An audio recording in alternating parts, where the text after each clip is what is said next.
नमस्कार। Sunday special में आप सबों का स्वागत है।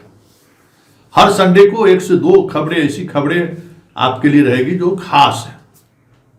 तो आज हम संडे स्पेशल में बात कर रहे हैं शाह की उस इच्छा की, जिस इच्छा के तहत नीतीश का वो बिहार की राजनीति से एग्जिट चाह रहे हैं कि अब मुख्यमंत्री भी बन ही गए।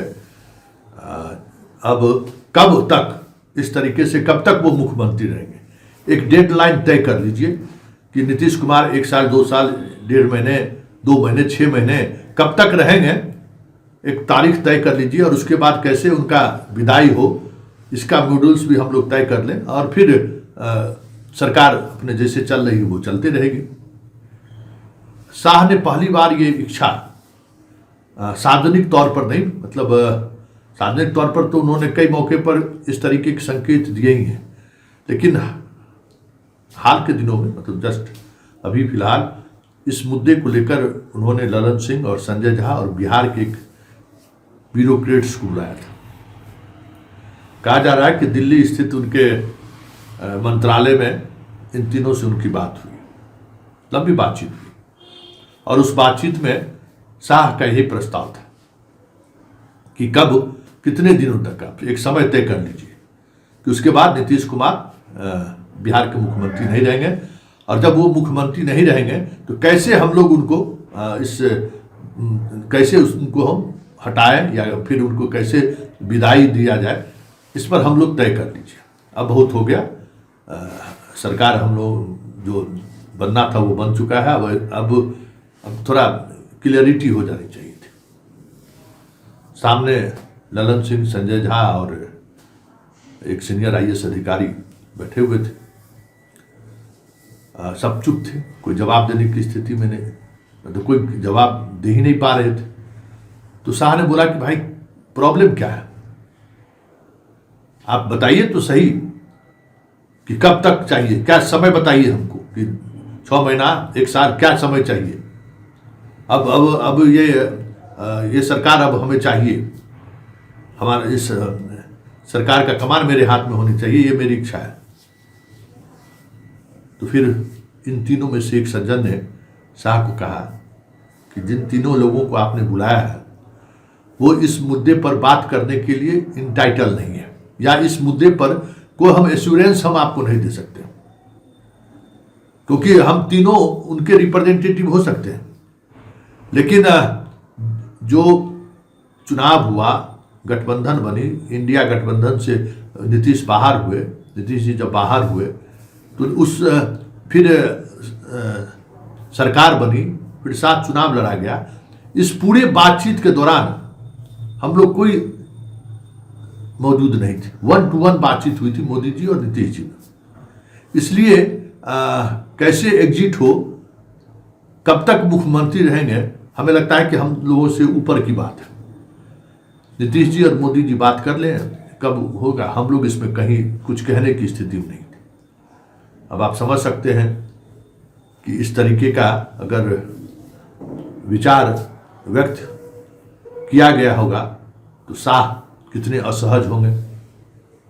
शाह तो मान बैठे हैं कि हर राज्य का निर्णय हम खुद ले रहे हैं, मोदी जी प्रधानमंत्री हैं तो हैं, और मेरे इस निर्णय को सामने बैठे लोग सीधे तौर पर खारिज कर दे रहे हैं। उस असहजता, उस वक्त के माहौल को समझा जा सकता है कि एक ऐसा व्यक्ति जो अपने आप को पैरेलल समझता हो और जिस तरीके की बिसात पूरे देश में वो बिछा रहे हैं, अपने लोगों को जिस तरीके से वो मुख्यमंत्री बना रहे हैं, कहीं न कहीं 2029 उनके निशाने पर है कि 2029 हमें चाहिए। तो 2029 चाहिए और बिहार जैसे राज्यों पर अगर उनकी पकड़ न हो, झारखंड में कोशिश तो चल ही रही है, 54 सीट का सवाल है। यूपी में मान लीजिए बाबा कुछ ताकत दिखा रहे हैं और बाबा को हिलाने में अगर कोई दिक्कत हुई तो कम से कम 54 सीट वाले को तो अपने तरफ करें। तो बहुत सारी ऐसी चीज़ें चल रही हैं जिसके सहारे वो अब आगे की अपनी राजनीति वो साधना चाहते हैं। उस राजनीति में साधने में कोई इस तरीके से बात रख दे तो आप समझ सकते हैं कि राजनीतिक रूप से वो कितने असहज हो गए होंगे कि बात मोदी तक पहुंचेगी। तो नीतीश कुमार को लेकर मोदी का स्टैंड हमेशा शाह के विपरीत रहा है, शाह की इच्छा के विपरीत भी रहा है कि भाई कई मौके पर यही एनडीए में जब अभी 2022 में जब वापसी हुई नीतीश कुमार की इंडिया गठबंधन से, जब उससे पहले शाह पूरे बिहार में चीख चीख कर कह रहे थे कि अब नहीं, सवाल ही पैदा नहीं लेता है, सवाल ही ये पैदा नहीं लेता है कि हम नीतीश कुमार के साथ लें। फिर उस दौर में भी मोदी ने ही नीतीश से बात की, मोदी ही साथ लाए, क्योंकि मोदी को पता था कि नीतीश कुमार का राजनीतिक महत्व क्या है। इस मामले में शाह से वो ज़्यादा कैलकुलेशन में परफेक्ट है, वो उस राजनीति को वो समझते हैं। शाह सत्ता को समझते हैं कि सत्ता कैसे चलाई जा सकती है, मोदी राजनीति कैसे चलाई जा सकती है उसके एक्सपर्ट है, वो नैरेटिव कौन सी उसे बनानी है उसके वो एक्सपर्ट है। हाँ, सरकार शाह चलाते हैं, इसमें कोई दो मत नहीं है। तो ये सारी चीज़ें जो दिख रही हैं, जिस तरीके से शाह का ये प्रस्ताव आया और उस प्रस्ताव को जो 3 लोगों को जो बुलाया गया था उसने जिस तरीके से खारिज कर दिया, तो अब ये देखना दिलचस्प होगा कि इसका प्रभाव बिहार के पर क्या पड़ेगा। क्योंकि ये सीधे तौर पर ये कहना कि हम लोग के डोमेन की बात ये नहीं है, ये तय मोदी जी और नीतीश जी करेंगे। तो इसका मतलब है कि जदयू अपने उस स्टैंड पर मजबूती के साथ खड़ा हो गया है। ऐसे में अब बिहार में जो शासन और सत्ता चलेगी उस पर इस मीटिंग के बाद का असर देखने वाली बात होगी। हम लोग भी इंतजार कर रहे हैं कि इस मीटिंग के बाद होगा क्या। वैसे एक बात तो साफ है कि नीतीश कुमार को अब बाहर का रास्ता दिखाना थोड़ा मुश्किल तो होगा, थोड़ा ही नहीं, मुश्किल ही नहीं, नामुमकिन भी हो सकता है।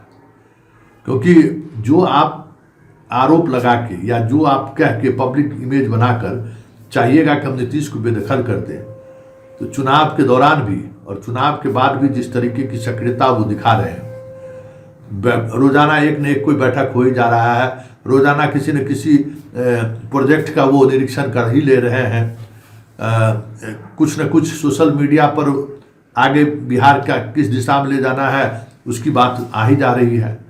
और ब्यूरोक्रेसी पर पकड़ की बात है तो वो पकड़ आज भी मजबूत है। भले जो सवर्ण ब्यूरोक्रेट्स कुछ हैं बचे हुए, उनको भाजपा बहुत ललायित करता है, बहुत आकर्षित करता है, ये अलग बात। लेकिन आज भी जो पिछड़ों वाली जो ब्यूरोक्रेसी है उसको नीतीश सहज है, जो इसमें कई जातियों के ब्यूरोक्रेट्स हैं, दलित भी हैं, वहाँ वो सहज है। इसलिए नीतीश कुमार को इतनी आसानी से बेदखल कर दे थोड़ा मुश्किल तो है। लेकिन देखना दिलचस्प होगा कि इस मीटिंग के बाद बिहार की सत्ता पर, सत्ता संचालन पर क्या असर होता है, ये देखना दिलचस्प होगा। तो संडे स्पेशल में फिलहाल इतना ही। मुझे इजाज़त दीजिए, नमस्कार।